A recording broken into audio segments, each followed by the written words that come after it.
All right, everybody, welcome back into Inside the Game podcast. We are a soccer nation. Have such a deep appreciation for hyper-local, community-based, lower-level soccer. There's going to be millions of fans over here that want to watch and consume as much football as they can. What you are doing is important. And this is all about, like I said, spreading the gospel. It takes a village, right? No, I just really appreciate being on here and you being able to provide this platform for, us and all those people grinding away at the lower leagues, just trying to make great things happen. So I really appreciate you, and you guys know what you're doing. And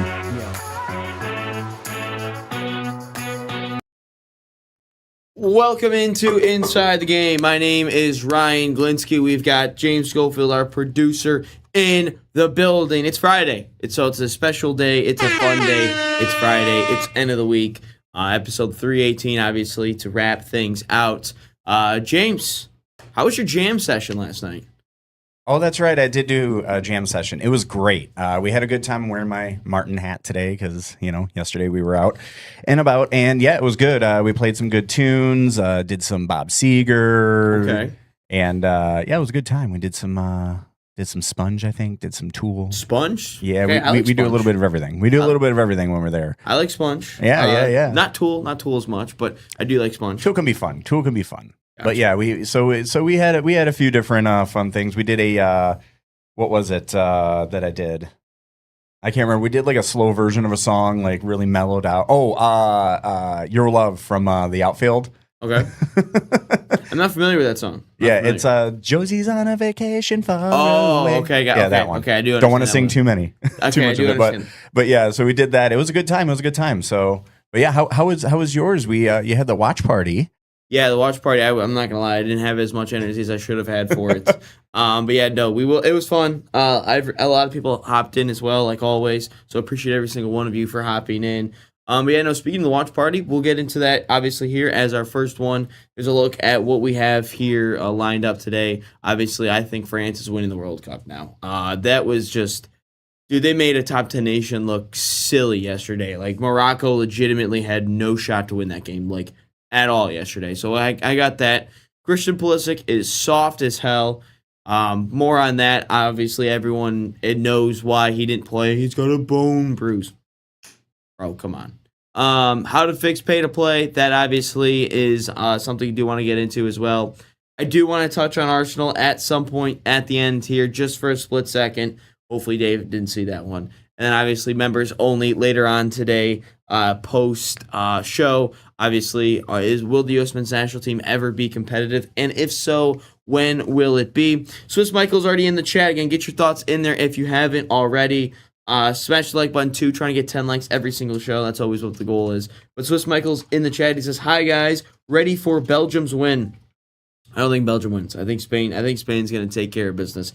Spain has had who'd they play in the round of 32? Oh, Austria, and then they beat Portugal. So I think Spain's going to win. They've had a little bit of a rough patch in terms of JV not even going to get through. That's a funny one. But no, I think Spain's had a little bit of a tougher stretch. I think they're going to beat Belgium here tonight. But again, wouldn't be surprised if Belgium does win. JV Flores, hit the horn for this one, James. France winning the World Cup. Argent FIFA just stood up. I still firmly believe that they're going to win. I don't think Argentina even gets to the final, if I'm being honest. I've been pretty consistent on that the last couple of days. I don't think that Argentina will get into the finals. They play Switzerland tomorrow, they do play tomorrow. Yeah, because Belgium, Spain today, Switzerland, and England, Norway, they're both tomorrow. I do believe Argentina will beat Switzerland. I think it's going to be ugly, but I don't believe that they are going to make the finals. That's just me, though. I don't believe Argentina is going to get there. I don't believe that at all. Dave says afternoon to you too, Dave. But let's hop right into why I believe France is going to win it all. It's pretty self-explanatory. They're just way too good. Like yesterday when I was watching the Morocco game, and I sit there and I'm watching it and I go, dude, they're just gonna win this thing. Like Morocco, again, I get it. Saibari wasn't playing. I get it. It's the sixth ranked team though. Still, like there's still quality all over the place. And I don't think Morocco registered a shot on target until the 90th minute. Would it be the 90th minute, I think, or like just before? Like, I genuinely don't think that they tested France at all in this match. Like, they did nothing at all. It was all Mbappe. It was all Olise. It is all, they just took care of business. Like, they sucked the life out of Morocco and made it silly. Like, Morocco had a brief 5-minute stint at the beginning of the second half, but that was it. Swiss still thinks that Switzerland's going to beat Argentina. I think Argentina's still going to win. I think it's going to be close, though. Would it be a hot take if I say Norway will pull the upset and make it to the finals? So you're saying Norway's going to beat England and then beat France. I could see them beating England. Oh, no, they'd have to beat Argentina. Yeah, they'd have to beat Argentina. My apologies there. They would... Sorry, I'm just thinking here. Sorry, guys, I'm sorry. I'm just thinking here. I'm not falling asleep. I'm just thinking here. No, I don't think that's a hot take. I don't think that's a hot take, JV. I could see Norway getting to the final because I don't think England is as good as people think they are, and Argentina is not as good as what people think they are. If they were to get to the finals, I think they would get thrashed by France. I believe that. I mean, obviously, I understand the group stage match didn't have all the Norwegians playing. But I think Norway. I don't think that's a hot take at all, JV. I think Norway could get to the finals because here's what it is. To win the World Cup, or to make a run in the World Cup, winning the World Cup is a different thing. But to make a run in the World Cup, you have to have a premier shot stopper and have a premier goal scorer. Like, that is as simple as it is. And Norway checks both of those boxes.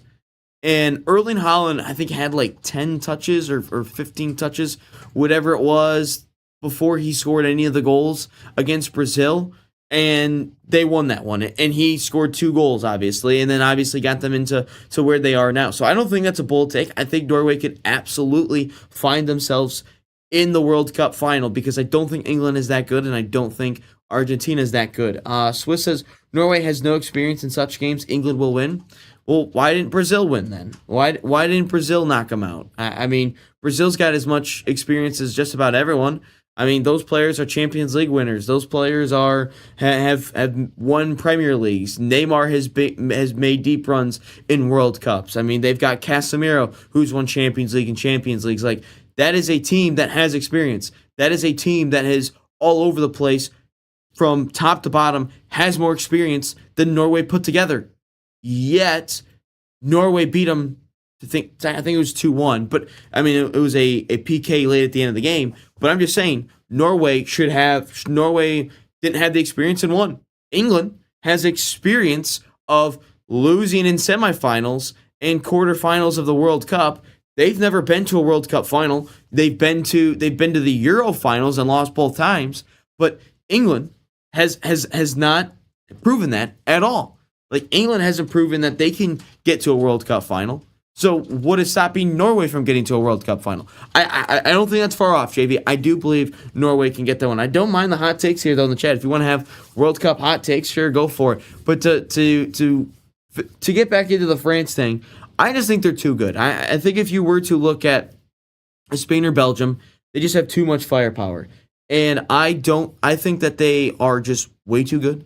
Like, they've got so many studs. Mbappe, Doué, Olise, and who's the other one? Dembele. Those are your starting attackers. You can bring in a Mateta and a Barcola off the bench. In a normal side, those two probably start for just about every single World Cup team, like, in the World Cup. Those two probably start for just about every single one.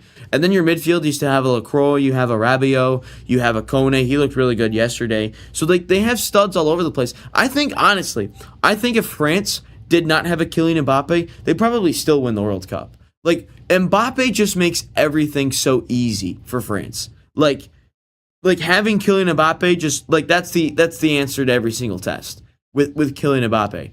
But you take Kylian Mbappe off, yeah, you might have to study a little bit harder. You may have to prepare a little bit more, prepare a little bit better. You may have to find the solutions late in games to win matches. But if I'm being honest, I think even without an Mbappe, I think they still win the World Cup. But Mbappe just makes everything so easy. But like they're so good. Their depth. They have the experience. They've made it to a World Cup. They've made it to a World Cup final, and obviously they lost in the World Cup in 2022. I think that propels them to win the World Cup as well because of what happened in 2022. That's my personal opinion, and I think France is going to take care of business rather easy in this World Cup. No, Brazil didn't win a knockout game ever since. I say World Cup experience. World Cup experience. World Cup is something else. Well, I mean, they're going to go up against an England who hasn't gotten to a World Cup final. Every time this generation has choked in the World Cup quarterfinals or the semifinals. So nothing is stopping them. And Morocco had no experience, and they made it to a World Cup semifinals. I'm just saying. If Holland somehow manages to win this World Cup, is Holland surpassing strikers such as R9, and that means he can seat at the same table as R9.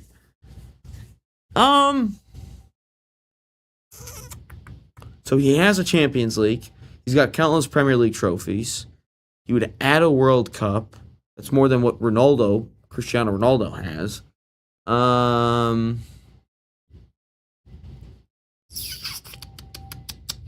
you guys are making me think here this morning. I didn't really want to think yet. No, I wouldn't say that yet. Actually, no, maybe because he wins so much. Yeah, no. I think he would pass. I think he would pass a player like R9. I think he honestly would. He's so good. Erling Haaland is like he is going to become one of the greatest strikers of all time when this is all said and done. And that's another thing. That's another thing I want to get into is what would this do for Kylian Mbappe's legacy if he were to win another World Cup? Would he then surpass a Cristiano Ronaldo? The only thing that's stopping Mbappe is the club level because he hasn't done a thing yet for Real Madrid. He just hasn't because when they bought him, Real Madrid, when they bought him, they were just coming off of the Champions League, and then we all know what happened when he played in the Champions League against his first year. We all know what happened, right? Declan Rice is what happened, and Arsenal knocked him out at the Bernabeu. Dude, that was such an annoying time because I go through Twitter and every Real Madrid fan is remontada. Clearly that happened. They went in and whooped your ass. And then obviously this year too, they lost to Bayern Munich. That was a tough one. But I think though, if Mbappe were to win a second World Cup, because he's 27, I think. What's Mbappe's? James, search up what's Mbappe's age. I think it's 27, 28. But you are thinking, what is it? He is 27 years old. Okay, it is 27. Okay. But so if Mbappe were to win 2 World Cups before even 30, I think he could pass Ronaldo, but all he has to do is he's got to win something at the club level because Ronaldo, he has a Euros. I mean, obviously 2 World Cups would trump the Euros, and I don't think search up if Mbappe has Ballon d'Ors. I think he's got 1. I think Mbappe has just 1, but I don't know about that. So, how many Ballon d'Ors does he have? No, it says he has never won one. He's never won one. Nope. Okay. All right. I got you. Okay. I guess he doesn't have a Ballon d'Or. I thought he had 1. Rodri's got 1. So Mbappe, if Mbappe were to win this one, he's got to just do something at club level to overpass Ronaldo because I don't think he has that. I don't think he's surpassed. I don't think even if he wins a World Cup, he is going to surpass Ronaldo, Cristiano Ronaldo, that is, right now because he has 0 Ballon d'Ors. He's got no Champions Leagues. He hasn't won La Liga yet. And Dave's right. I mean, he has too much of an ego. He's bigger than the club. I think it's Elise that makes Mbappe look better. I mean, I think there's just too many attackers out there to make. I mean, as your defender, you've got to account for Doué, Mbappe, Dembele, and Elise. So, I mean, I think there's just so many. Norway didn't play such games last 30 years. England did. Well, England hasn't won anything in 30 years. So, England hasn't won anything in like 50 years. They haven't won anything since 66. So, I mean, England hasn't won a damn thing yet. So, when I'm looking at it is Mbappe wins this World Cup. He still won't pass Messi because Messi's got the ultimate trump card. He beat him in the World Cup final. It's almost like Patrick Mahomes and Tom Brady. Like you can say, oh, Patrick Mahomes, when it's all said and done, Mahomes is better than Brady. Well, Brady beat Mahomes in the biggest stage, which is the Super Bowl. Messi beat Mbappe in the biggest stage in the World Cup final. So if Mbappe wins this one, if he wins the second one, I don't believe he's going to pass a Ronaldo. I think he firmly puts himself in third place as the best player of all time because he has got to do something at club level. He hasn't done anything at club level. What, he wins a whole bunch of Ligue 1 titles? I don't give a shit about that. I mean, Neymar's got those titles. Like, he would firmly put himself in number 3, but he's got to win a Champions League. He hasn't done that yet. He's got to win a Ballon d'Or. He hasn't done that yet. And if I'm being honest, if Harry Kane would get England to a final, I think Harry Kane would win the Ballon d'Or. If he just gets to a final, because how many goals has he scored at club level? How many has he done? And he knocked out Kylian Mbappe in the Champions League. Like, I'm just being real. I am just being real with Harry Kane. Like, I think if Harry Kane and England were to get to a final, the way that he has saved England already in this tournament, I don't see a place where Harry Kane, he scored like 70 goals. He scored like 70 goals. I think it's more like 50, but I'm just over-exaggerating there. But I think Harry Kane would have the Ballon d'Or if he were to get to a final. So that's just where I am at. They have experience in World Cup games. Norway doesn't. That's my point why Norway won't win. Sure, I get it, but that experience hasn't gotten them into a World Cup final yet. It hasn't, and I almost feel like Norway is kind of playing with just house money at this point. Like they are playing cool, relaxed. They're playing free. Like that is the way that he is feeling, right? Norway is feeling. England is going to have all the pressure. England is going to have all the pressure of you've got to finally win something. You've got to finally get over the hump. You've got to get to a World Cup final. You've been so close. You've been to the finals of the last 2 Euros. You've been to the semifinals of the World Cup in 2018. You've been to the quarterfinals in 2022 of the World Cup. You have got to get over the hump. And that just isn't the case yet. If you can get over the hump, then yeah, I think the pressure's off. But I think that England is I think Norway's going to win this match. I firmly do. And then I think they're going to win. I firmly believe that Norway's going to win this match. I do. I think Norway and Erling Haaland is going to upset it because you can't count out Erling Haaland. Like, he doesn't do anything. You all right over there? I just saw all of that shit over there. I just need the desk. Okay, you all right? Like, everything shook over there. Yeah, no, I need the desk. It's all good. Okay. My neck or my knee is hurting, that's all. Okay, gotcha. All right. I'm just making sure you're okay. Like, everything moved. Like, everything in the computers and the monitors all moved. So I was just double checking. But no, I think Norway's going to win this one. I think France, I think this is still their World Cup. I think they're going to take care of business no matter what. I think they're going to take care of Spain or Belgium, whoever it is in the semis. I think it's going to be Spain. And then they're going to beat whoever they play in the finals. But it just looks like this is France's World Cup to lose. I think Norway upsets England, and I think Argentina, I could see Switzerland upsetting them, but I believe that Argentina is going to win tomorrow against Switzerland. If England loses, it's because of Tuchel. I think they don't have the pressure like other years. I think they do have the pressure. I genuinely think they do have all of the pressure still because their players are better. They've fallen short every single time. I don't think they win the World Cup, but I don't think I think they still have all the pressure on them currently. I just believe that.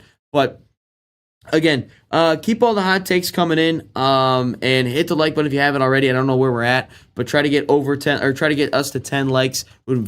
Would very much appreciate that. Subscribe if you haven't already. But we're going to talk about Christian Pulisic most likely being soft. Unless you guys want to talk about something else, if you want to get more World Cup hot takes in there, you guys can do that as well. He says, wow, he's just booing me, Swiss. He's just booing me. But again, if you have any World Cup hot takes, we can talk about those on the other side of the break, so don't go anywhere. 318 will continue.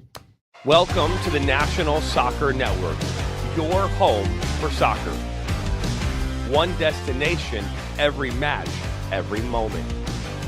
Built for players, powered by passion. Live games, highlights, and more each and every day. Only on the National Soccer Network. The biggest stage in world soccer is here, and every goal changes everything. FanDuel is giving you a reason to root for every single one. Introducing Every Goal Pays. Bet on a match and get bonus bets for every goal scored in that match. More goals means more bonus bets, and all you have to do is turn on your token. The U.S. look like they are truly poised for a dream run at this point. From the opening whistle to the final kick, let there be goals on FanDuel. Visit FanDuel.com to get started now. 21 and over, select state. For Kansas, in affiliation with Kansas Star Casino. 18 and over in D.C., Kentucky, and Wyoming. Gambling problem? Call 1-800-GAMBLER or 1-800-MY-RESET. In Connecticut, call 1-888-789-7777 or visit ccpg.org/chat. In Maryland, visit mdgamblinghelp.org. In Massachusetts, visit gamblinghelplinema.org or call 1-800-327-5050. In New York, call 1-877-8-HOPE-NY or text HOPE-NY. In Louisiana, call 1-877-770-7867. And listen to Orange Slices, sponsored by FanDuel Predicts, wherever you get your podcasts. Great game footage starts with VIO. Now a pass deep and up front. With NSN, we can transfer your VIO footage into a professional broadcast. Elevate your VIO experience today. Call 248-525-2083. Opportunity and a shot and a goal! The National Soccer Network, your home for soccer.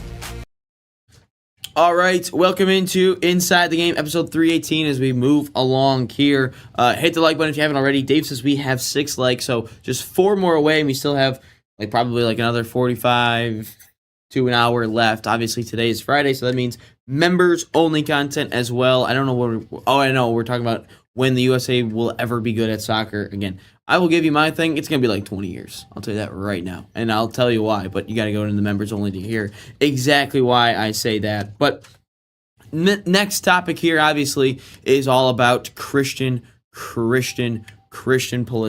God, sorry to get your blood pressure up there, JV. But Christian Pulisic, obviously, I hope Dave is still in the chat. I am going to mention Arsenal today. I hope you know that. I am going to mention Arsenal. It's been 2 months without mentioning them. You can deal with them talking about Arsenal later on in the show here today. It's all about the whole Saliba, Saka, Declan Rice BS that they got going on. But obviously, you can see they're fixing pay to play as well before we get into that. But Christian Pulisic,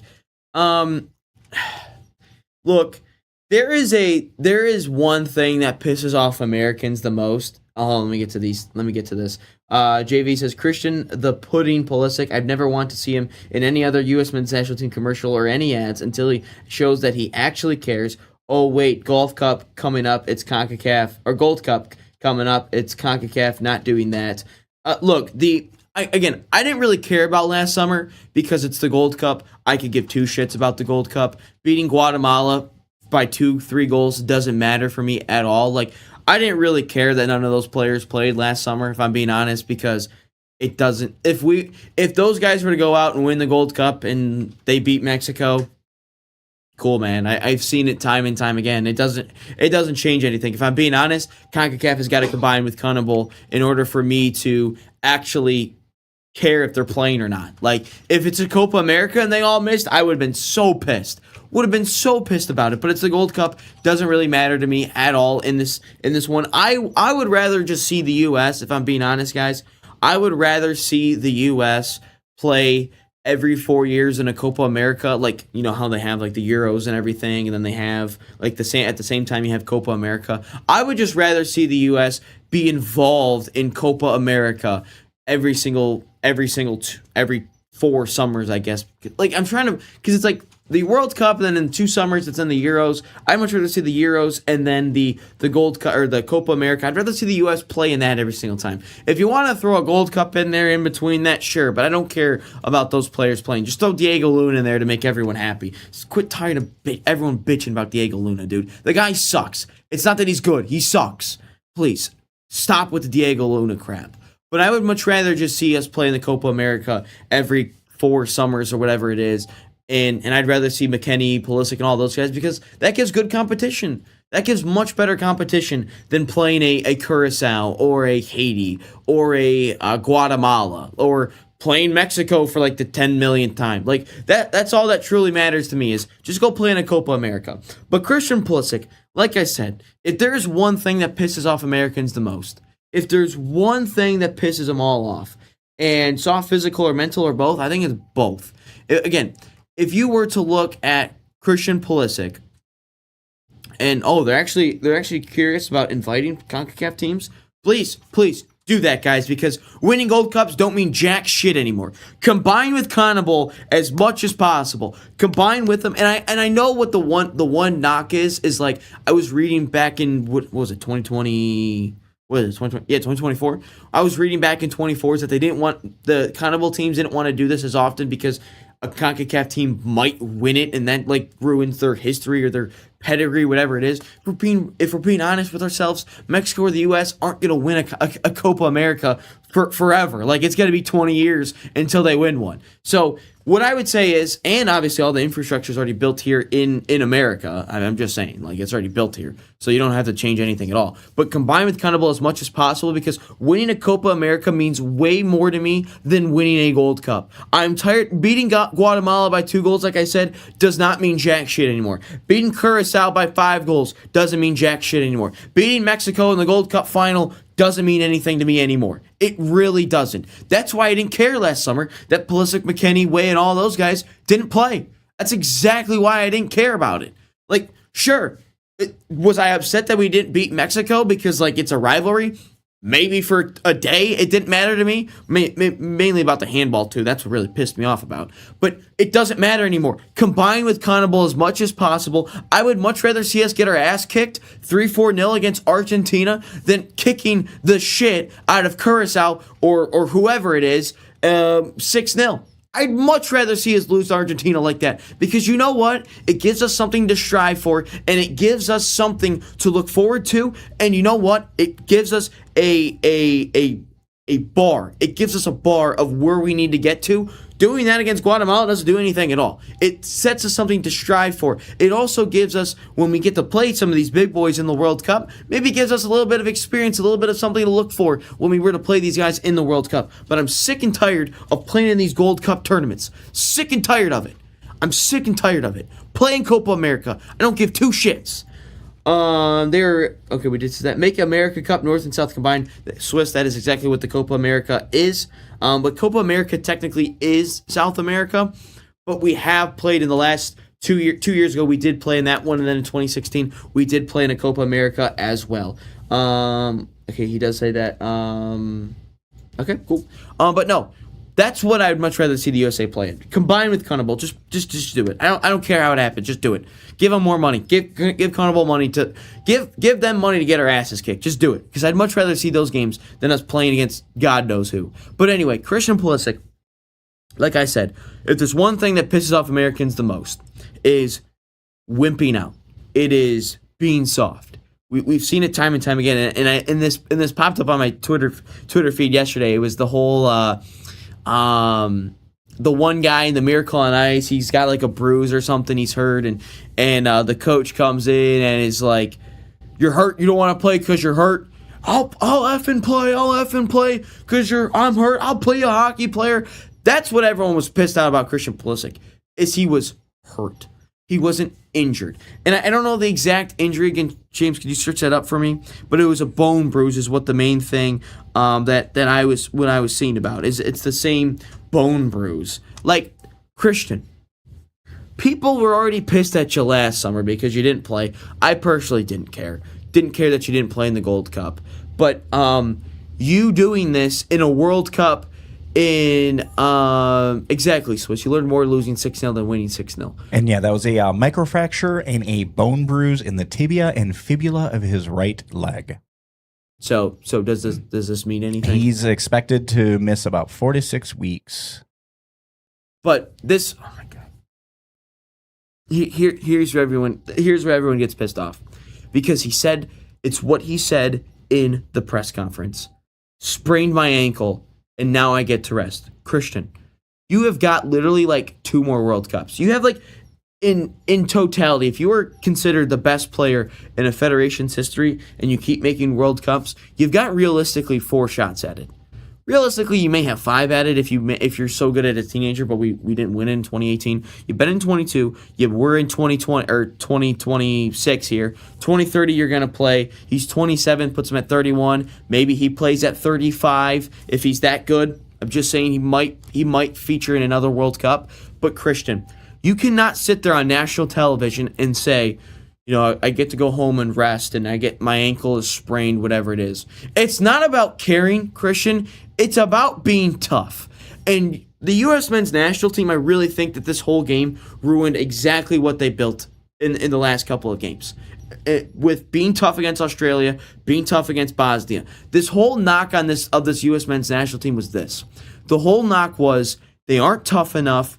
They aren't physically demanding anymore. They're soft here and they're soft here. That's where everyone was bitching about, because if you go back to previous generations, the Dempseys, the Donovans, the Howards, whatever it was, they weren't good in terms of their technical ability, but there was one thing that they were very good at. It was called blocking shots. It was called being difficult to play against. It was roughing things up. That's why they beat, the greatest the greatest international side of all time, 2008 to 2012 Spain.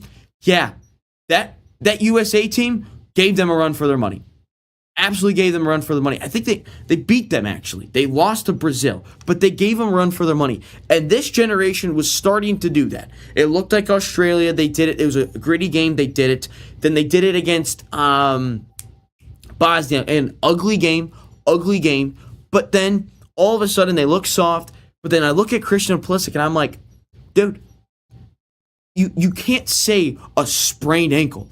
You can't say that. You are the face of U.S. men's national team. As much as you don't want to agree with that, and as much as you don't want to be the face of the U.S. men's national team, you're the face of the U.S. men's national team.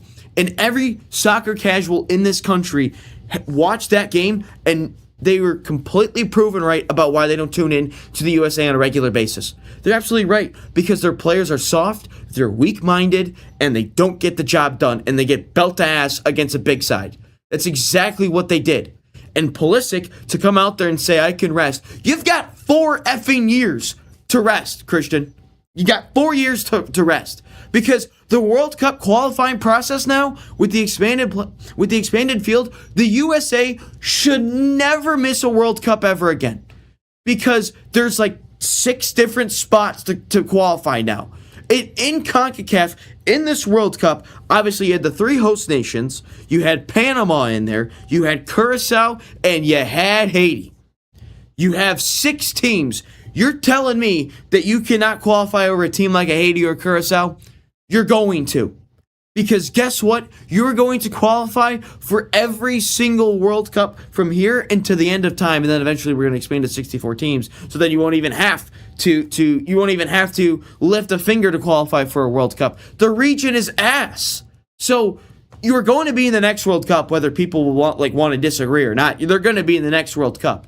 And for Christian, you to sit there at a home World Cup and you be pissed off about it, and you to be upset about it, look, you are going to make every single World Cup, but just show a little bit of fight.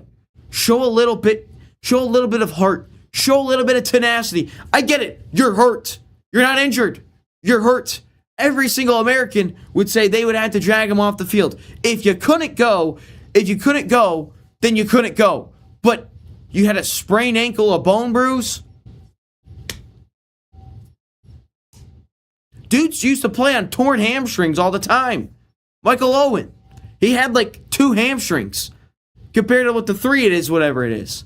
Like, players played hurt all the damn time, and you didn't play hurt. Like, it is soft-minded for Christian Pulisic, and you were the face of the nation. You were the face of it, and you didn't do anything like that. You were soft. You didn't show any heart. Like, Landon Donovan, Clint Dempsey broke his nose in a World Cup game, and he still played through it. But you sat there because your ankle hurt. Like, you are pissing off people more and more. And, like, obviously, this guy is the most talented USA player of all time. He is the most talented, technical USA player of all time. He's better than Donovan. He's better than Dempsey. Yet, he doesn't have this compared to them. If you were to put that Dempsey and Donovan mentality in Christian Pulisic, he'd be the greatest player of all time for the USA. He would be. He would probably be a top 10 winger in the world. But there is something up here that he's struggling with. I don't know what it is, but he is struggling something here. I don't know what it is.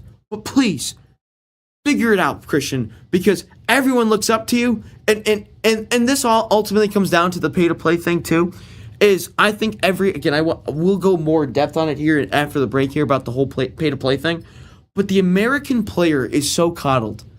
The American player is so coddled where we do not have the players in this country like it is the win or go home mentality. It's not the win at all cost mentality. If I were to look at certain, basketball or football player, American football players in this country, I look at a guy like a Bam Adebayo. This is just the example that popped in my head immediately. Bam Adebayo plays for the Miami Heat, absolute dog, good player, good center for it. And there was a photo that he would keep on his background on his phone. And his head coach, John Calipari at Kentucky. I forget he's not the coach anymore at Kentucky, he's at Arkansas. But he found one day, he just kind of he goes, Bam, why the hell is there a trailer as your background of your wallpaper on your phone? And Bam Adebayo goes, I look at it every single day because I don't want my mom living in a situation like that. Something along those lines. And we don't have that situation at all for any of our USA players. The only player that was like that was Clint Dempsey. That was the only player that was like that. But our USA players are so coddled. They're so protected by the media. And that's another thing, too, is where, they're protected because no one really puts, any blame on them at all. The only time you get blame on them is it's if a World Cup qualifier. But, again, no one really cares about that at all. The only time they're getting any heat right now is this World Cup and this whole Belgium situation. We are never going to have something like this ever again. We're never going to have this easiest path ever of all time. This is the easiest path the USA will ever have of making a deep run in a World Cup, and we blew it. Everything they did leading up to the Belgian game is what they destroyed. Their mentality, their touch, they're looking scared. Everything was ruined after that Belgian game, and it all starts with our best player in Christian Pulisic. It all started with him because he's soft. He's weak-minded. This guy's unbelievably talented, and that's why he does so well for AC Milan is because he's not the vocal point of this team. He's not the vocal point of this team. And that's what hurts me so much is I watch the Premier League, I watch Europe all the time, which, by the way, if you guys want me to do some Champions League watch parties when it gets kicked off here in the next couple of months, let me know because I would gladly do a couple Champions League watch parties with you guys. But I look at it and it's guys, it's so soft, guys. It's so coddled. Everyone's protected, and I would absolutely love Adam shows fight, McKennie shows fight. Balogun didn't play well, but he shows fight. All these players show fight, but our most important players don't show. Our most integral, our most spotlighted player doesn't show any fight at all, and that's where it hurts everyone. But again, here's a couple comments. A player from LA Galaxy from the retired MLS League took the almighty Spain out and landed Donovan. Yes, he did.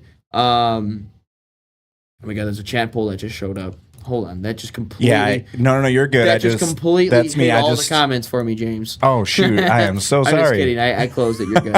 But it completely closed it all. Next World Cup is in 3 countries, it might be 5, with Argentina and Uruguay getting it all started. I say play it with 96 team holes all summer long, LOL. That wouldn't be good. Then we really get the blowouts. Ryan is pissed, yep. Fabian says, what's up? What's up, Fabian? USA will never have a top 50 player. Probably not, at least for the time being. That makes it even worse. They had all that time to rest physically and mentally and study their rival, and they still managed to choke, says JV. Yeah, no, the whole USA thing really just pisses me off. But yeah, no, other side of the break, we'll talk about how to fix the whole pay-to-play situation in America, all youth soccer, because that is the most... talked about thing at the moment in terms of USA Soccer. So we will fix pay to play in my situation. But anyway, 318 will continue. Also, we'll touch on Arsenal here in just a little bit. Hopefully Dave gets to hear about that. But anyway, 318 will continue right after this. Great game footage starts with Vio. Now a pass deep and up front. With NSN, we can transfer your Vio footage into a professional broadcast. Elevate your Vio experience today. Call 248-525-2083. Opportunity and a shot and a goal! The National Soccer Network, your home for soccer.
All right, final episode of the week here on the National Soccer Network, episode 318 of Inside the Game. James Schofield, our producer in the building. My name is Ryan Glinsky. Moving on along here, we just talked about Pulisic and how he's soft, and we talked about France winning the World Cup and some World Cup hot takes. Let's talk about now how to fix pay-to-play youth soccer in America. Again, there is a lot of stuff that it is to talk about it. But Fabian, I say we will never have it because of the pay-to-play. The only way we will have a top 50 player would be, for example, what I'm doing with my son and transfer him over to Team USA. Here's what it is. And pay-to-play is not the only.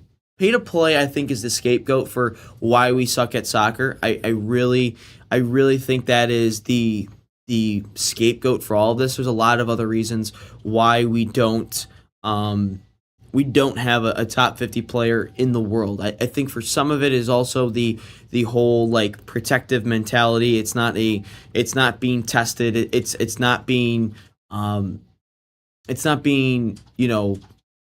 ripped on, I guess, if that makes sense, from the media, because ultimately this is like the fifth or fourth sport that people truly care about. But I think about it though, pay to play is obviously a big reason why we are behind a little bit in soccer, and also we have so many options of playing sports where you're not necessarily totally focusing on soccer 365 days of the year. Like myself, I played soccer, but I also played basketball for a long time there. So I wasn't constantly playing one sport. And soccer is one of those sports where in the world, you can't just pick up the sport in 15. You can't pick it up at the age of 15 and become good at it.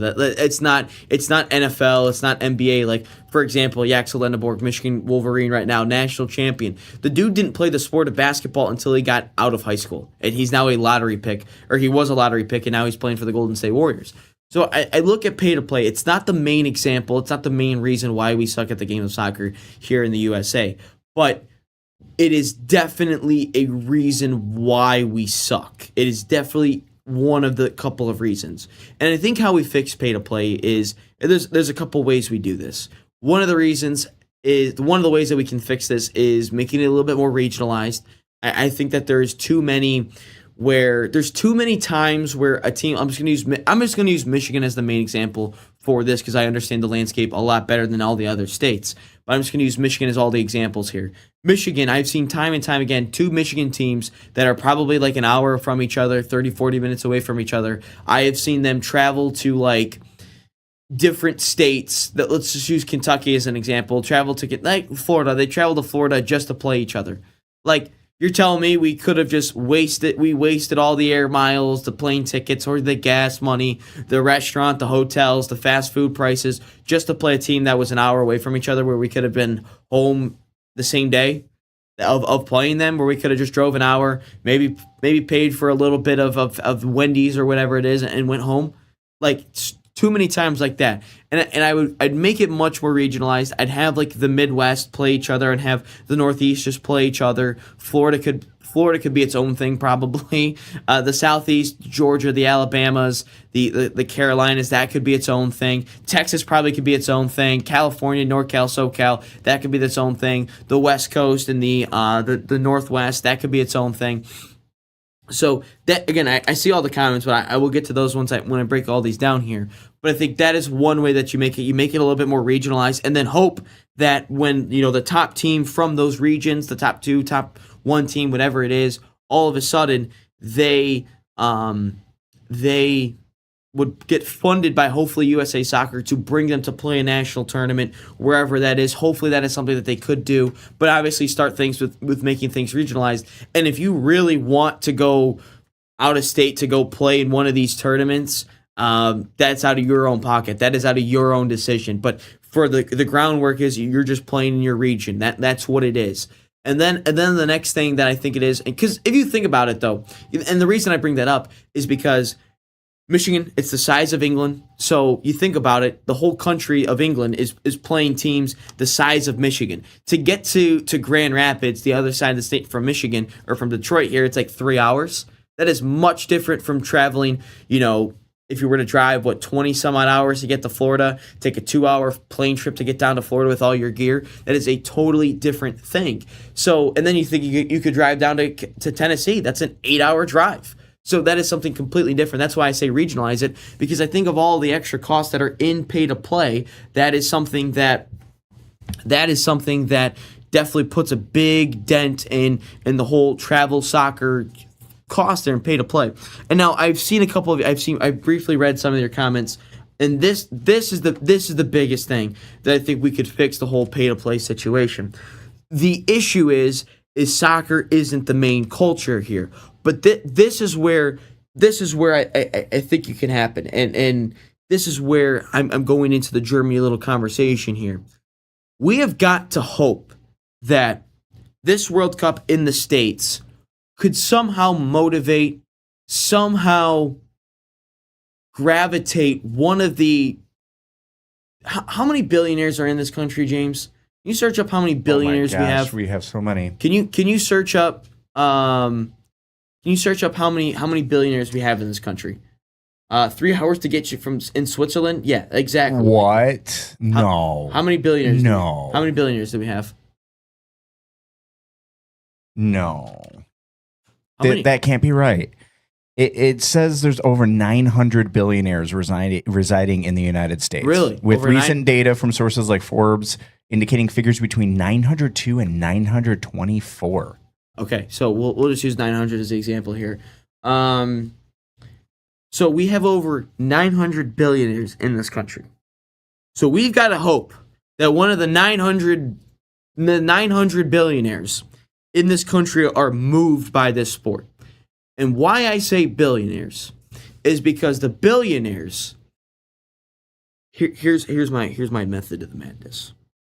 Is those billionaires, hopefully they're moved by it and they want to help USA Soccer build, because obviously we can't make soccer free in this country because there's just so many different things that are going on in this country. Like, you can't just have like one club that just can't get up here and be like, okay, let's just have free soccer. Like, then they're not going to survive much longer. Like, that's just not going to happen. You still got to travel, guys. Traveling isn't free. And I say this because those billionaires, hopefully, they could create a training facility, like a training ground for all of these players, for all these players, like a simple academy, a simple training facility, almost like a soccer school, where these kids from whatever age, 13, 14, 15, whatever it is, they come into like they're 19 or whatever, or to 18, 19, whatever it is, for like that 4 or 5 year stretch. They come into this academy, they get picked, they have the scouts all over the place, and they come into this training facility, and all they do for 5 days, 4 days straight, whatever it is, all they do is the same skills over and over and over again. And then eventually on the weekends, they might play a game or two against a local team that is from around the area, a good high-level competition, whatever it is. They'll still play games, but they come in for free. The scouts, they go around the country, and they bring them in. So you're going to have state-of-the-art facilities in terms of training, treatment, food, whatever it is. It's almost like a dorm that they can stay in, whatever. It's almost like what France does with I forget the name of it that Thierry Henry said, but that's what it is. And you bring them in. So for 4 or 5 years there, all they're doing is just training soccer. That's all they're doing. Mbappe was a part of it, obviously, and that's all they're doing. They're doing this.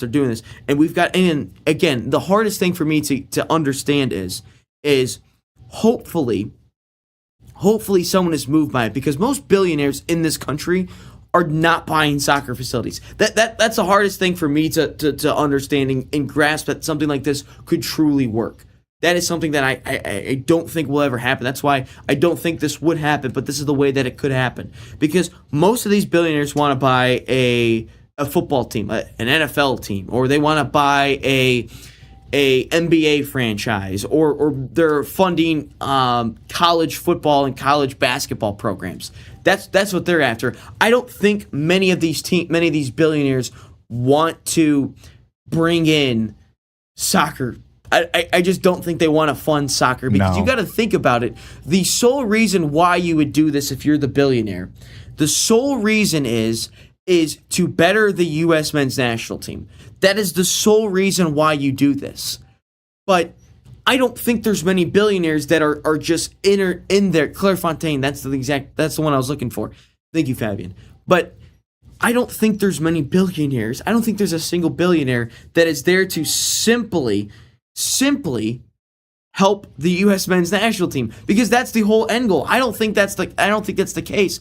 Maybe there is one, but I don't think that is the case at all, that they want to do this. James is shaking his head about this whole time. Yeah, no. I mean, let's be real. What are the only two reasons a billionaire would buy anything that has to do with sports? Is either more money, because they know that they're going to make a ton if they buy that team, or they want bragging rights. So, I mean, it's like soccer. They don't see the money yet. And it's like you can't really brag because it's not really an American thing yet to be into soccer. So, yeah, they're going to buy football, basketball, and maybe even some baseball here and there, but they ain't getting soccer yet. Yeah, and that's why I hope maybe this World Cup moved a billionaire or something, so they want to do something like this.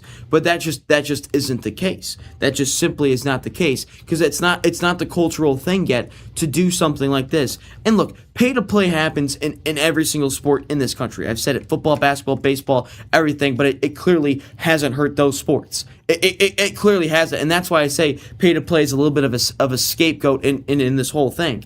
But I am saying that is the only way I think we fix this, is if you have a billionaire who creates a Clairefontaine level academy or a Spain, what they do over in Spain with the one brewing company that they fund it, Dom or something, I forget the exact name, but they fund something like that. Yeah, it's like a brewer and then a winery, I think, for Spain. And that's how you fund something like this. But the biggest thing and the hardest pill to swallow is I just don't think that there is I don't think there's a single billionaire, millionaire even, that wants to do something like this. And that's the hardest pill to swallow. But that is a solution that I propose. My name's not Landon Donovan. I'm not just going to sit there and tell you that it's wrong and not give you a solution. My name's not Tim Howard. I'm not going to give you out a solution or say this is just, maybe not Tim Howard. Maybe it's more Landon Donovan. Pay to play is such an issue, but yet no one brings out a solution. All the people on social media, pay to play is an issue. Well, then give me a solution, and yet no one gives you a solution. Here on Inside the Game and the National Soccer Network, I will give you those solutions, but no one seems to do that at all. But that is my solution. Again, don't think anything's happening. The only one that I could see potentially happening is the whole regionalized thing.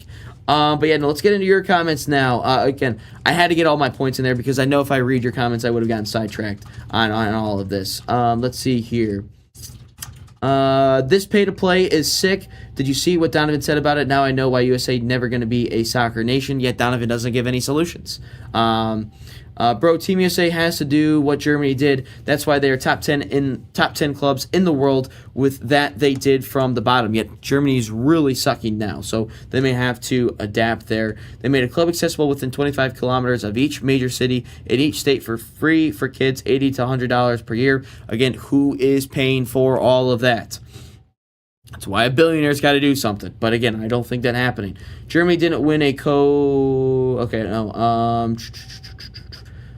too much academies in Germany, no street ballers anymore, no creativity. I think you're onto something with that, Swiss, because Germany has really struggled since 2014. So maybe that is something that they might have to get into something.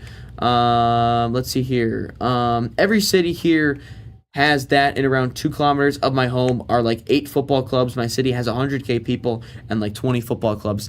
Yeah, that is just not the case in Michigan. Realistically, the elite ones, you probably have 1, 2, 3. I'm saying Metro Detroit. You probably have 3, 4 elite clubs, I guess, if that makes sense. Dave says, what we have is regional clubs and school clubs. Then you can get invites to tournaments, but there are fundraiser for these. Ryan, club soccer is about $2K a year, regional up to $6K, and travel $15 to $25K. The hell with that. I think it's a little bit cheaper than $25,000. Again, some of the numbers, I think, from what my experience was, and hearing about the numbers, I think people are just skewing the numbers to skew the numbers. If I'm being honest, guys, like I don't think it's $25,000 to play travel soccer. It depends on how far they're traveling, though. I mean, you got to think of airfare and everything if they gotta be flying. That can add up. Okay, here's why I think here's why I think the $25,000 gets thrown in there, because they're counting the airfares, they're counting the food, and they're counting the hotels. It does not cost $25,000 to play for a travel soccer team. No, it just doesn't. Additional cost. It's all, yes, you're right. It's the additional stuff. Like, don't tell me it costs $25,000 to be a part of a team. That is a complete lie. You are adding in all the extra stuff, and that's why you make it more regionalized. That is what you do about that.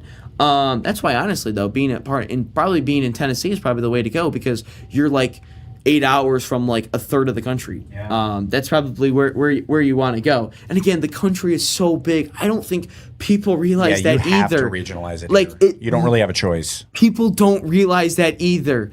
It's not the case. Like, that is like it's not the case, guys. Like, the country is so big. That's why it costs so much to travel around everywhere. Our Swiss Michael is asking us a question.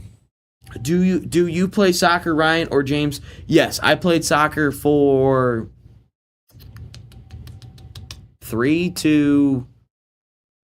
technically I did play soccer up until 18 years, up until 21. Played a little at college. So, yeah, no, 20. Yeah. I played for like 18 years, I would say. James, did you play soccer? No, so we've talked a little bit about it, but I'm a little bit newer in the soccerverse. But my daughter has been playing for a couple years, so I've been having to help her and learning the things and the fundamentals and such. So it's been about 3 years. 3 years that I've been kind of following soccer for my daughter, and then just this last year that I've really been like in it. But I don't play it much, and when I do play it, it's bad. And when I played soccer, it was that's why I always bring up like, I did not play for them, Fabian, but like it was weird. Like, I'd go to Indianapolis, which is about 5-hour drive from here, and it's like I'm playing teams from Michigan. Like, I could have drove 40 minutes and played this exact same team. Like, that is the biggest issue in all of this. Yeah, the logistics here, it just makes no sense sometimes. And Fabian, you said the German Soccer Federation paid for the accessibility for the free soccer. That is not the case for the U.S., because we've got so many different options, and soccer isn't the top 3 options. It is football and basketball are going to get all the money. Every person wants to invest in those 2 sports. No one really wants to invest in soccer yet. So you cannot tell me that someone is just going to get up and pay for this. That's why I said the billionaires and the millionaires need to invest in soccer, but I don't see it happening. I just don't see it happening at all. Like, I simply don't see anyone investing in the sport of soccer, and in youth soccer, that is. Like that's what it is. And the funny thing is basketball, football, baseball, hockey are all pay to play, yet no one is hurt, and those 4 sports have not been hurt at all by it yet. It's because it's a cultural thing, guys. The reason soccer and the whole pay to play is hurting the USA, it's hurting it all. It's not a cultural thing yet, guys. No one is culturally wanting to play soccer yet. That's just the case, and no one wants to invest in soccer. That is the exact reason why none of this is happening. We can have this conversation every single day for the rest of time, guys. But my stance is going to be the same thing. No one wants to culturally invest in soccer yet. No billionaire, no millionaire wants to invest in it yet. And that is where it hurts it. The USA Soccer Federation is not going to just come up with this whole thing and just be like, boom, here's academies all around the country. And another thing is about the whole Germany situation. Search up how big Germany is and compare it to an American state, please, James. I don't mean to sound like an asshole there. That was not a good tone. Yeah, but search up how mistreat your producer, bro. Yeah, my bad. Search up how big Germany is compared to the state. The USA, Montana. It is the size of It is slightly smaller than Montana, actually. Even Montana, it's actually smaller than Montana. And that's the funniest thing, is no one realizes how big the United States of America is. Like, you realize that Germany, to put all these academies in these areas close to cities, we probably got to do like 20 times the amount of that across the country. Like, you guys do realize that, right? Like, we would have to do 20 times the amount. Because Montana isn't even close to anything the size of the country. The USA is so big. The USA is massive. We can't do what Germany did unless a billionaire or a couple billionaires all of a sudden want to invest in soccer. That's literally it. Like that's the only reason about it. Canada is way bigger than the USA, and they're not going to be able to do any of that. You can maybe throw an academy inside Washington, D.C., maybe into New York, Texas, Dallas, Miami. You can maybe do some little hubs like that. But again, some of those kids are going to have to travel far away to even get to those academies. Like, we've got to put the logistics into perspective, people. Let's see here. JV, I live in the D.C. area. Mind you, to play decent soccer academy is $90K a year. My boy was super good, and they wanted him to play, and they would give him a discount, $75K. $90,000 a year? Either that is an exacerbated amount, or that is absolutely cruel. Because I don't know a travel sport. That's got to be the most all-inclusive package ever. You've got to have like the greatest jerseys of all time. You've got to be. I don't see $90,000 a year. If you're paying $90,000 a year, those coaches are probably getting like $120,000 a year. Like there's no way. I'm not discrediting your credibility here, JV. I'm not saying you're a liar. But $90,000, either they told you the absolute wrong thing here, or, I mean, this has got to be the most cruel club soccer program of all time. Swiss, I never played in a club, but here it's like baseball for you. We all grow up, play soccer everywhere. Do you see about my son in the CIE? I did not see that. How far would USA have to come this World Cup that thus changes? Or let me ask it like this. If USA won the World Cup, would that be enough to do it? If we won the World Cup, yes. Yes, it would absolutely change everything. And how far in order to get a little bit of change, it was to beat Belgium. That's why I harp so much and I put so much pressure on winning the quarterfinals. Like, that's how much I put so much pressure on it, because of all the things that could happen if they make a quarterfinals. Like, there's so much into that. They offered a partial scholarship to a friend and son of mine that they had to pay $90K, and they said no. IMG for what sport? Soccer? Is that the sport you're talking about? Because if it's soccer, again, this is another thing. If the $120,000, Fabian, is soccer, please let me know if it's soccer, because there's an exact reason why it costs that much amount of money. Guys, we have got to realize that soccer is not a top 4 sport in this country. It might borderline be 4. But basketball and football are going to get the majority of the love. It's as simple as that, guys. It's as simple as that. But I'm really, because if it is not soccer, if it is soccer, Fabian, sound ludicrous, I know, but the only reason that they are expensive is because they have Barca in their name, even though they are not related with the Spanish club. Oh, the freaking licensing and all that stuff. And gotcha. And okay. Yeah. That's exactly why it cost $120,000, Fabian. Is it soccer? IMG Academy produces 5-star football talent and 5-star basketball talent all over the place. So it's almost like this is how all these American high schools work. All the fundraising money goes to the football program and a little bit to the basketball program. Soccer is an afterthought. So IMG is probably sitting there and thinking again, there is multiple football programs, multiple football IMG academies. There's like the national team, and then there's like the state team. Again, all that money, a big chunk of that money, guess where that's going?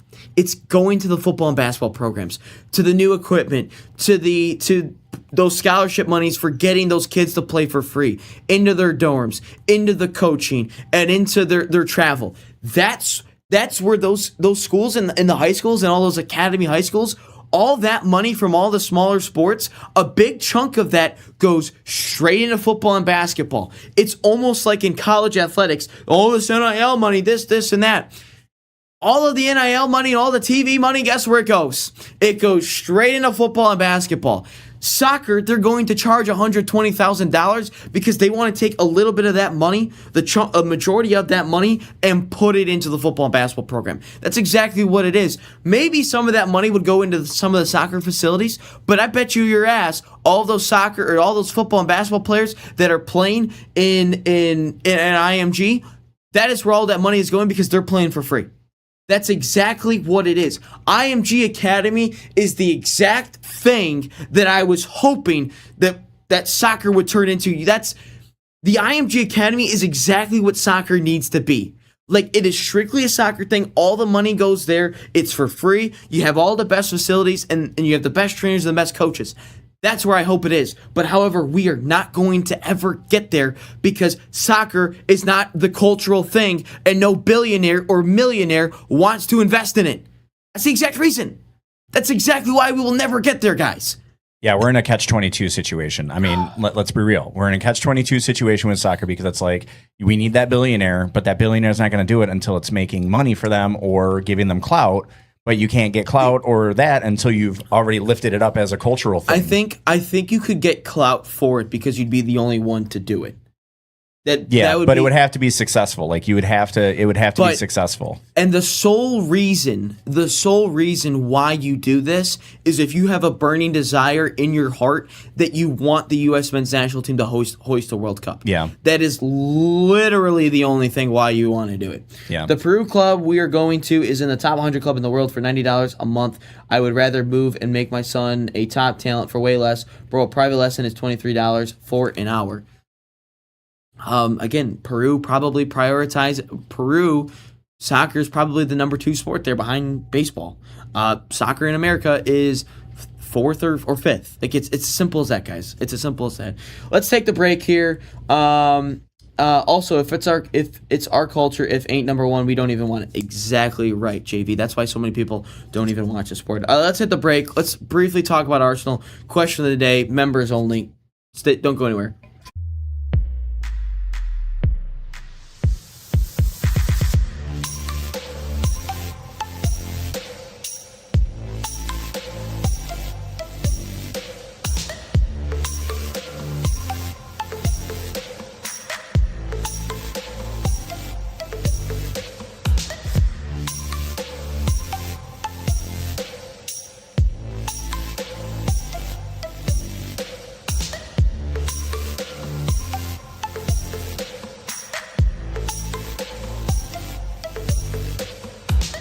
The biggest stage in world soccer is here, and every goal changes everything. FanDuel is giving you a reason to root for every single one. Introducing Every Goal Pays. Bet on a match and get bonus bets for every goal scored in that match. More goals means more bonus bets, and all you have to do is turn on your token. The U.S. look like they are truly poised for a dream run at this point. From the opening whistle to the final kick, let there be goals on FanDuel. Visit FanDuel.com to get started now. 21 and over, select state. For Kansas, in affiliation with Kansas Star Casino. 18 and over in D.C., Kentucky, and Wyoming. Gambling problem? Call 1-800-GAMBLER or 1-800-MY-RESET. In Connecticut, call 1-888-789-7777 or visit ccpg.org/chat. In Maryland, visit mdgamblinghelp.org. In Massachusetts, visit gamblinghelplinema.org or call 1-800-327-5050. In New York, call 1-877-8-HOPE-NY or text HOPE-NY. In Louisiana, call 1-877-770-7867. And listen to Orange Slices, sponsored by FanDuel Predicts, wherever you get your podcasts.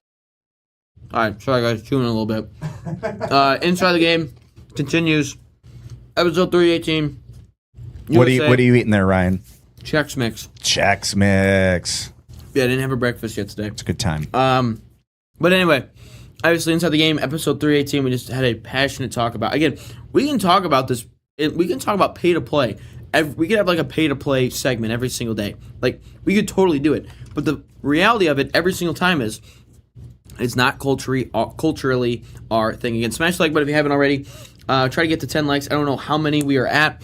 Wow, you guys really want me to do a Champions League watch party. Okay. I just want to touch on this real quick. Arsenal resting, when they get back, they're going to rest Declan Rice, Bukayo Saka, William Saliba for the first, until the next international break. Man, we really got to hit the transfer portal. We really got to hit the transfer window extremely hard because if you lose those games again, you're playing against Man City, Chelsea, Aston Villa. That could put you behind the 8 ball right away. And obviously, we know about this league. You've got to be perfect ultimately for like the whole year, damn near. You've got to be perfect to win the title. So I think they've got to hit it hard. Bruno Guimaraes seems to be a player that they're going to bring in. 8 likes. So can we get 2 more? Can we get 2 more likes to get to 10? But again, you got to bring in a guy like Bruno Guimaraes, who's one of those players that they're trying to bring in. Bradley Barcola, obviously, is one of the guys that they're trying to bring in as well. Go after him. A Morgan Rogers. But you've really got to hit this transfer window extremely hard because those are 3 of some of your key players, and you can't get behind the 8 ball right away. But, I just want to touch on it briefly, and I've been missing some Arsenal talk. I will. Obviously, after the World Cup, obviously all the transfer windows and everything like that will eventually, yes, Havertz is still at Arsenal. Let's get into the whole question of the day, James. Yeah, so the question of the day we've got here, and my answer might get a little grief, but we're going to see, what was that, ref? What's one rule you'd change to improve the game? One rule that I would change in the game of soccer, I would probably do the either get rid of because I think we're too far gone with VAR. I think if anything, the biggest thing I'd probably get rid of is the whole like Arsene Wenger offside rule thing, where it's like, if it's not like blatant obvious or whatever it is, like you can't, like a big toe, like a big toe is offsides. Like that's not offsides. Like that is just game is gone at that point. It's like if you're in the middle of it, like if your arm's offside, you can't score with your arm. Like that's not offsides. That's what I would probably do, is probably change the offside rule a little bit and have the Arsene Wenger offside rule is. But that's what I would do. All right, here we go. I'm sorry to everybody over in Europe. You're going to hate me for this, but you know what? You have stoppage time. Just stop the time. Instead of doing stoppage time, stop the clock. You know, I'm sorry, but like the stoppage time thing, I know that there's rules around how much is added and everything, but it seems way too subjective to me. It seems like it's up to the ref how long they want to add stoppage time based on this or that or the other, but it's like there's an injury, just pause the clock. I mean, it's as simple as that. Just pause the clock during the injury, start it back up when you're ready, and there you go. You continue play. You don't need to add stoppage at the end because not how long? How long was it? I don't know. Do I have to keep my stopwatch going now? I have to keep track of it? I don't want to do that. I'm a lazy American fan. I need it done for me. So just pause the clock. That's never gonna happen. That would never. And Swiss already knows too. That would never happen. I know, but still, we call it secret time for a reason, though, Ryan. It shouldn't be secret. Yeah, because no one truly knows when it's gonna end. It should not be secret. I would say, here's what I would say about it is the only way here. I do believe that they should pause it at certain stuff. Yeah. I would pause it. I would pause it at the hydration breaks. I think for sure. Yes, absolutely. I think you pause it there. I think if it is a severe injury, pause it there. I think you could pause it after every goal, but I don't, because like you can't. Yeah, if it's like a throw-in or a goal kick or a corner, you don't pause the clock there. Yeah. You don't stop the clock. I would say just stop it after, if we were to change it, stop it after a goal, stop it after some severe injury, but like that's about it. That's almost like, pretty much like stopping if there's like a big reset or something. That's kind of what that would feel like, yeah. I can get it. Well, does James have a Justin Bieber haircut right now? I do still have the Bieber. He's got Bieber fever, man. I still have the Belieber haircut, but I decided to wear a hat today. He's got the Bieber fever, man. That's exactly. Oh, look at that! Swiss Michael's agreeing with you. Okay. Yeah, I mean it does make sense. Yeah, you know what? I'll take the compromise. I will take the compromise. And yeah, if there's like a big reset, like a big injury, or obviously after a goal, you're resetting to the center. Yeah, let's do that. That makes sense. Again, I also propose the Arsene Wenger rule because it would also add more goals, and most Americans need more goals in order to have think the sport is entertaining. Even though if you look at most American sports, they just make up points as they go. Yeah. Shout out football, shout out basketball. What do you mean? That's only 6 points and that's 3? What? That makes no sense. But anyway, we're going to our members only here. Again, join if you haven't already for our exclusive content on Monday, Wednesdays, and Fridays. But yeah, again, that has been Inside the Game, episode 318. See you guys on Monday, but if not, their members only is going to start right after this, so don't go anywhere.